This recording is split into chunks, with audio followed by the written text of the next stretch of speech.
Like Mikhail, the Malayalam film Mikhail, this Malayalam film will also be remembered for its villains. Hi guys, this is Farhad and welcome back to my channel Popcorn Reviews. If you're new to this channel, then please smash that subscribe button now and remember to like and comment on the video. Liking and commenting helps fuel the YouTube algorithm. And today I happened to watch a Malayalam film from 2024 which was pending from my end. I just premiered on Sony Live today, and with that I finished watching the Malayalam film Pani, which is starring and directed by Joju.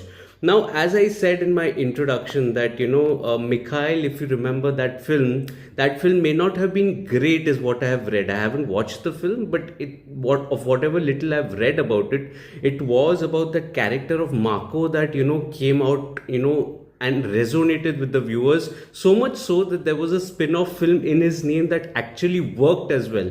Similarly, I feel that this film can be remembered for its two badass villains that are there, the characters of Dawn and Siju, which are essayed by Sagar and Junez. I think these two are uninhibited characters that absolutely lift the drama, which is a typical revenge drama, so to say. Now there are as many as three sequences that are there which actually will kind of squirm your stomachs. That is there. One of them is an early introduction to their characters, wherein you see them killing a man in broad daylight. The other one is more in an intimate setup. It's in a space that is there, in a house in which a character is being assaulted, but the camera pans to the glass that is there on the floor, with one of the two stomping on it and eventually using that footwear which has pieces of glass in it to torture her, to step on her before, absolutely committing that heinous crime. These are the sort of sequences that are there which will actually make you squirm. But essentially, if I have to come to the story and screenplay, Pani is essentially a story of two major stakeholders that are there which get embroiled in a world of crime. One of them is these two boys that are there. The other one is a family of ex-gangsters which they've left the crimes to the past that is there before being forced to get into this stream again, even as one of them, they get marginalized with the heinous crimes that are committed by these boys. Now there's a third wheel as well, as that of the police or the cops that is there, in which they have to put a lid on all the crimes that have been happening in the city of Thrissur that is there. But majorly it is the conflict between these warring classes as well, one being the typical underdog and the other being the warring family of gangsters that is there, or ex-gangsters should I say. Now this is where the writing is a little different from some of the other films that are there. Immediately the power dynamics is in play and it's flipped on its head. For instance, because these two guys, Don and Siju, they are newbies, your automatic sympathies should ideally go towards them, because they are the typical underdogs. But at the same time, you also see them committing that heinous crime, which means that there is no redemption for that. So your sympathies, do not really go to that underdog, but it flips the power dynamics in a way that it's a level playing field. You do not really have too much sympathies for the other side as well. But in this case, they are on the right side, of whatever actions they're doing, it is justified. And so keeping that in mind, it actually makes for an engaging watch to begin with. Now, one of the small gripes that I had early on with the drama is that they've centered the major events of the film in a very interesting manner. The scenes in which the duo stab a character at the beginning, it's very interestingly done. But the fillers that are there, or the transition scenes that I would say, from going from one major event to another, isn't exactly hitting the mark, so to say. It does not really land a punch. It just falls short of where it should have been.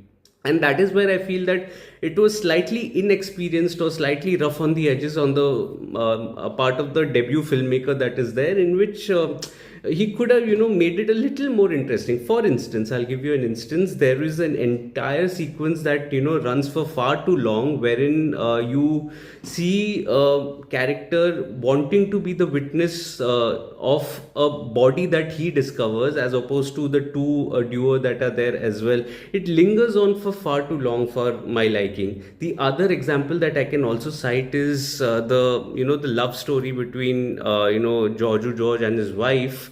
It I wasn't really emotionally invested in that love story, so to say, which actually was a foundation for that major scene that takes place and which triggers the sequence of events, or in this case, the revenge drama that kicks off. Having said that, the cat and mouse that is there between the two parties is an interesting watch in itself. It's almost indulging for you to, root for the characters, whichever sides you choose to pick. In this case, it's Joju George, definitely. And you see, the stakes getting slightly higher, with the body count. I also liked how there was a counter punch that is there. It was just not a meek surrender, for the lack of a better word, on the parts of Dawn and Shiju, who did actually have a counter punch for them. They are newbies, but again, the power dynamics was such that they were willing to, counter punch as well. So I think that was an interesting dynamic as well. Having said that, I think the final act again stumbles to the same, the same problems that I had with the earlier parts. The final act is satisfying in itself. It is gory, it is violent, it is everything that I would have liked in the film. But again, the events leading up to that weren't exactly great. There were little loose points that were there, which were left to the imagination of the viewers, which is okay. But I think the major issue for me was the reluctance of the writing to actually raise the stakes in the game. Remember Marco and that sequence before the final act, in which how brutal that was, and how brutally the family was absolutely assaulted and absolutely smashed to pulp. I think here they missed an opportunity there. I think that was that one opportunity in which even some of the characters that actually are, attacked, they kind of, don't feel that kind of an impact, so to say. Let me just put it that way to avoid spoilers. So the events again were a little, I was on the fence with that. So that, ensured that the drama overall was good. It was pretty good, but it wasn't great. It could have been great. It could have, propelled into greatness, but it wasn't that, unfortunately. And this may just be me, I'm just spoiled for choices as far as the Malayalam films are concerned, that anything that slightly misses the mark, I tend to feel things and no, they could have, pushed it. Had this been any other industry, I would have been happy with the end product. So that is the high standards that the Malayalam film industry has set, and I hope it's not a deterrent for the future films as well. But coming to the technical aspects, the dialogues, the music and the direction, I think the dialogues are pretty raw and they definitely leave a mark, with the lines. Likewise, the music and the BGM are pretty solid with the underlying emotions that they wanted to address. Even the cinematography, comprises of some aerial shots that are there that make the city of Thrissur a character in itself.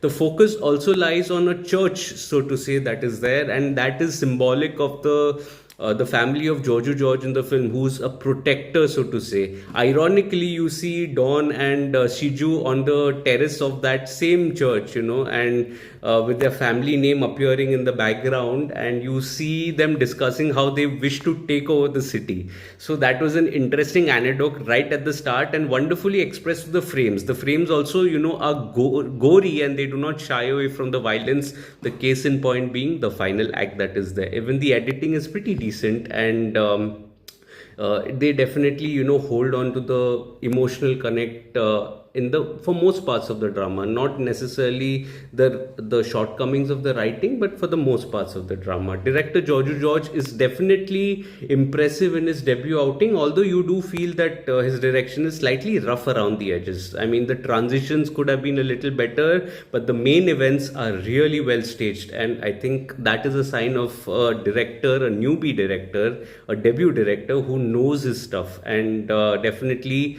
the mass action zone is his zone, so to say, and it'll only get better from this point. So the direction is pretty good here. I will like to, just to be a little restrained with my criticism because it is his first directorial venture. The transitions though could have been better for sure. Coming to the performances, I think the performances are really good by the entire cast. All of them managed to shine. From Prashant to Sujit to Abhinaya, all of them. They all are staggering actors. Joju George himself also does a staggering job. He's not the guy from Maduram who you really want to, pet a hug on. He's intimidating with his personality and definitely manages to pack a punch.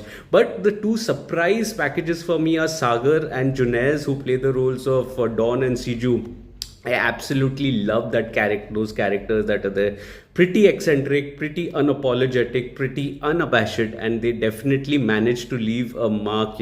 I really wish they have a spin-off story for them, just like Marco, and that could again be the next R-rated action entertainer from the Malayalam film industry. If there are any producers listening to this video, then it's worth a thought, it's worth a shot as well. You have a potential franchise sitting on that just with those spin-off characters of those two individuals that are there. Make it happen, guys, make it happen. So overall, I felt that Pani is still it's a fiery revenge drama with good performances, but it doesn't dwell into the space of greatness by any way. It's still a good watch. It's still a decent watch, I would say. Decent one-time watch for me, personally. But you can judge yourself while watching it. It's streaming on Sony Live. If you've already watched the film, let me know your thoughts on what did you make of the film. Remember to like the video and share this video with your friends and family. Let's grow this Digi family together. I would love to know your thoughts as well on this film that are there. My detailed review of Pani is available on my site, Popcorn Reviews with the double S, the link of which is in the description box below. Also, you can follow me on social media platforms like Facebook, Instagram, Twitter, and Letterboxd. I do not end up making a video on everything that I watch, but I do write a lot. All information is present on my site and on my social media handles. You can also read the review in your language on my site. With that, I'll take a little break for the weekend and I will see you again soon next week with another video. Till then, take care of yourselves and thank you so much for your love and support. Cheers.